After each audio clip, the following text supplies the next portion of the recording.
여기 브로콜리 A씨가 있습니다. 브로콜리 A씨는 요즘 학자금 대출을 갚느라 바쁩니다. 그런 A씨에게 누군가 연락을 해왔습니다. 안녕하세요. 고액 알바 소개시켜드립니다. 위험한 거 절대 아닙니다. 제 전화번호랑 이름도 다 공개해드릴 수 있어요. 돈이 급했던 A씨, 일단 양파 B씨를 믿어보기로 합니다.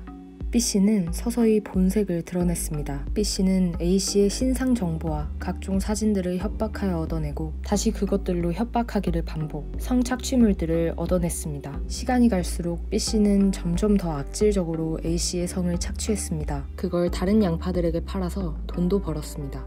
브로콜리 A씨는 더 이상 견딜 수 없었습니다. A씨는 용기를 내서 경찰에 신고하고 채소밭에 본인의 피해 사실을 공론화했죠. A씨는 본인의 잘못이 아니라는 걸 잘 알고 있었습니다. 그래서 더더욱 큰 목소리로 외쳤죠. A씨의 목소리를 들은 다른 브로콜리들은 함께 힘을 모아 시위를 하기도 하고 가해자 양파의 신상을 공개하라고 요청하기도 했습니다. 그러자 고구마들은 이렇게 수군거렸습니다. 진짜 피해자라면 고통스러워서 저렇게 바깥으로 나오지도 못하지. 그리고 애초에 사진을 줬다는 것도 이상해. 여기서 잠깐. 고구마씨와 인터뷰 해보겠습니다. 고구마씨, 본인은 양파 사건에 대해 어떻게 생각하시죠? 브로콜리는 성착취 피해자라기에는 너무도 당당하게 채소밭에 나왔어요. 진짜 피해 입은 거 맞아요? 애초에 조심하지 않은 걸 보면 즐긴 거 아닌가요? 양씨에 대한 무고죄가 의심돼요.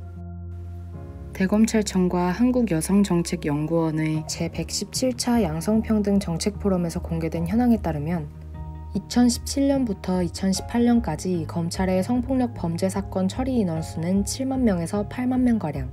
반면 성폭력 범죄에 대한 무고죄로 기소된 피의자 수는 556명이었습니다. 즉, 무고죄로 기소된 피의자 수는 전체 성폭력 피의자 수의 0.78%에 그치는 수준이라는 건데요. 더불어 성폭력 무고로 고소된 사례 중 유죄로 확인된 경우는 전체 6.4%에 불과했습니다. 이 상황에서 브로콜리가 성폭력 피해자일 확률은 무고죄 가해자일 확률보다 현저히 큰 거죠. 고구마씨, 당신의 의심은 정확한 방향을 향하고 있나요? 오히려 브로콜리 씨의 입을 막아버리는 2차 가해는 아니었나요? 고구마씨는 답답했는지 사이다를 마시러 떠났습니다. 피해자다움, 순결한 피해자 프레임. 특히 성범죄에 대하여 피해자에게 순결함, 주눅든 모습 등을 강요하는 사회적 분위기는 피해자의 발언을 틀어막아버리고 중립의 가면을 쓴 채 가해자의 편에 듭니다. 피해자다움을 요구하는 것은 고구마씨가 한 것처럼 피해자에 대한 2차 가해로 이어집니다. 나아가 성범죄 재판이 성범죄를 심판하기보다 피해자가 순결한 피해자인지를 심판하는 재판으로 변질되게 합니다. 우리는 피해자다움을 요구하기보다 피해자의 이야기에 먼저 귀 기울여야 하지 않을까요? 피해자가 어떤 모습이든 피해 사실이 있다면 피해자입니다. 여성가족부는 피해자답지 않은 피해자에게도 범죄 피해 지원 서비스를 제공합니다. 평등을 일상으로, 여성가족부.